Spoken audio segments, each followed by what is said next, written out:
The Warhorse Gaming held training sessions this week for more than 100 staff members to better identify and prevent human trafficking. Channel 8's Matthew Mittleider attended the roundtable discussion with members of the community and has that story tonight. Warhorse and its parent company Ho Chunk Inc. say they're working to stop human trafficking in Nebraska ahead of the building of casinos and hotels in the state.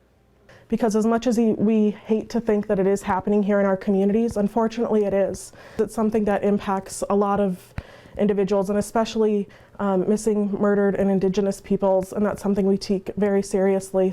One of the experts leading the training for Warhorse staff was Lynette Graybull, who is also the founder of Not Our Native Daughters, an initiative that focuses on training and collaborating with communities to prevent human trafficking. She says Native American women are one of the most targeted demographics for stalking, sexual assault, and murder. It's important that tribal casinos and gaming and hotels get this type of training because it happens in casinos every single day, not just here in Nebraska, but just nationwide.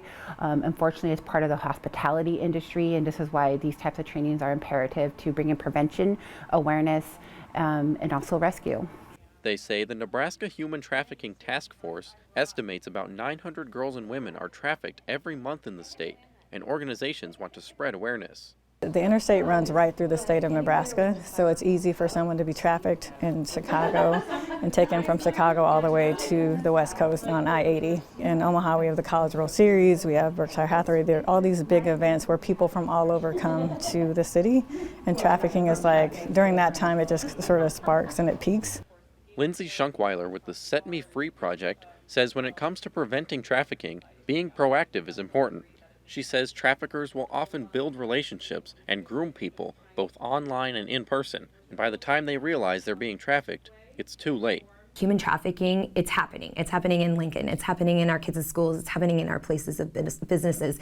And human trafficking, it doesn't discriminate against age. It doesn't discriminate against gender, race, social status. It can happen to anyone at any time. Reporting in Lincoln, Matthew Mittleider, Channel 8 News. And the Set Me Free project says only 1 to 2% of trafficked individuals are ever recovered. So being aware of what human trafficking is can prevent it from happening before it begins.